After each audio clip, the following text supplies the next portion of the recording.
Kevin Jackson Radio Show. Welcome, everybody. Kevin Jackson. It's the Kevin Jackson Show. 9/11. Oh, man.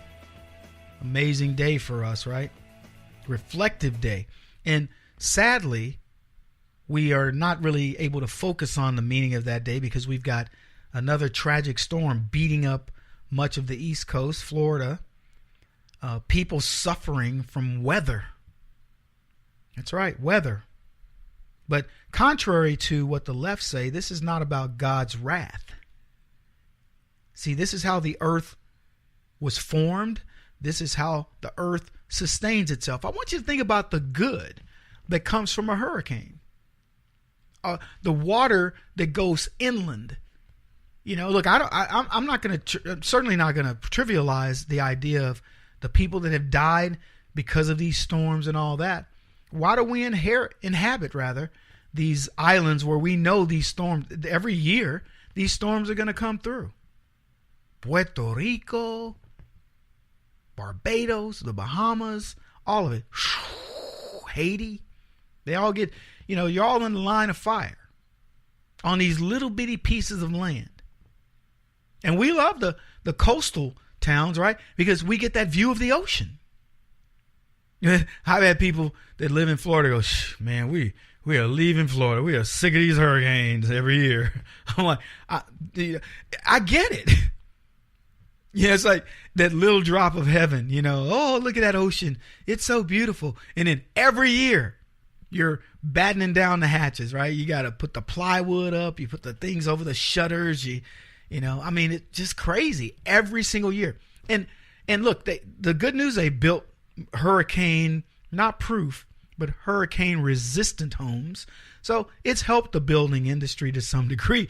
But at the end of the day, a big enough hurricane can wipe out whatever you do. It's just true. 185, 200 mile an hour winds, whatever they are. And it's tough to keep a house down unless you make that house the shape of a bullet. And it better be pointing in the right direction. It better be on a pivot. Okay, the storm's coming this way. Oh, that's right. The wind swirls in a hurricane. Dadgummit. Anyway, I'm just saying, yeah, these storms are kicking our butts, but good comes from it. I mean, I moved to Arizona, and I'm looking, and I'm going, I thought it was supposed to be dry here, but it's kind of moist. It's, they said, oh, Kevin, you're coming out of the monsoon season. All right. Well, that could be true, but it's been raining. My son's baseball game got rained out in Arizona. People are like, that's the first time that's happened. I'm like, I'm not really surprised. The way the weather patterns have been. Can you imagine if Arizona suddenly became like tropical? They got a lot of palm trees here. But if it became tropical, I'm still in St. Louis. Don't misunderstand me. I got, my property there, and and by the way, I'm not trying to be bi-coastal or anything. I'm just, I've got 2 homes, and I'm going to rehab my house in St. Louis. So I'm back and forth. And of course, I got to do New York because there's a lot going on. But when there's hurricane season, they don't need me because even if Black Lives Matter, we're getting into something. Hurricane Irma and what's behind her, Joey, Jesus, Javier, whatever it is, H-I-J, yeah, J, whatever it may be, that guy's coming in behind. So they're like, nah, Kev, we don't need you this week. We got hurricanes of the natural type, which I still say the stuff that Black Lives Matter does is its own hurricane.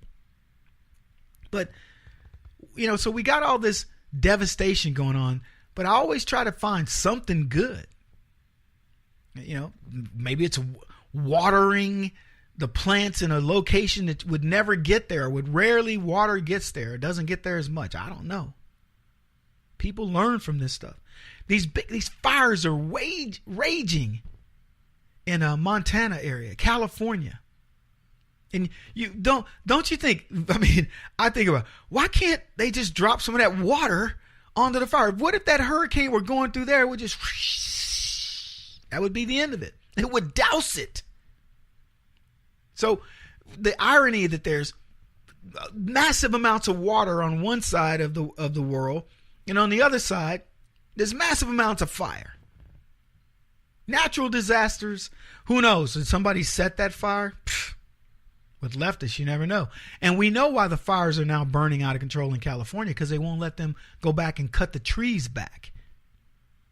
So Californians are creating their own problems with that. But Montana, I don't know. Can't answer that one. They got their own set of issues. But they say once the fire burns through, trees are set up for it. Their shells harden, or I don't know what happens, but the fire actually releases some new type of seedling that grows more sturdy and better and blah, blah, blah. Well, there you go. Nature finds a way. So I don't know what these storms mean. I'm not going to try to read the tea leaves on them, but I do know this. They happen all the time. We've heard about the big fire. There'll be another big fire. There'll be another big hurricane. There'll be tornadoes sweeping through the South during tornado season. It's over right now, but they'll be doing it. You can bet. There'll be mudslides in California. There'll be sinkholes in Florida. It's going to continue because that's how the world works. But the left will tell you it's God's wrath. Was it God's wrath when the supercontinent broke into pieces and there was no man on earth at the time? Was that God's wrath? I mean, the earth has to do what it does. We just happen to be on it. And I think that's the healthiest way to think about yourself, is that we happen to be on earth as it does its thing. But to have this idea that you control it. There are people right now, we control the weather. Let me tell you something. Disrupt the weather and watch what earth does. Earth will take your little disruption. They will pop it out there. And that'll be the end of it. And it'll correct itself. And you could do it 50 times a day. But you know what's eventually going to happen? You're going to go. Earth is going to spit you out after it chews you up. Because that's what Earth does. It survives. And that's what we're trying to do as conservatives. We're trying to honor Earth by honoring God. That's what honors nature. Nature, when people, well, Mother Nature, that's God. That's the left giving you a euphemism for something so they don't have to say God. Well, it's Mother Nature. That's nature. No, folks, that's God. And he's doing what he can to protect the planet, which protects you. And if you disregard it, you'll be gone. This is the Kevin Jackson Radio Show. Do you owe back taxes to the IRS or state? The secret to avoiding the IRS nightmare is to seek professional representation. My friends at Security Tax Associates provide the most cost-effective and ethical representation in the industry while helping to avoid seizures, levies, and wage garnishments. Security Tax Associates is here to ensure that the appropriate steps are taken to permanently eliminate any possibility of future tax burdens once and for all. For a free, no-obligation consultation, contact Security Tax Associates, 844-779-4177. That's 844-779-4177. 844-779-4177. Or visit them at securitytaxassociates.com.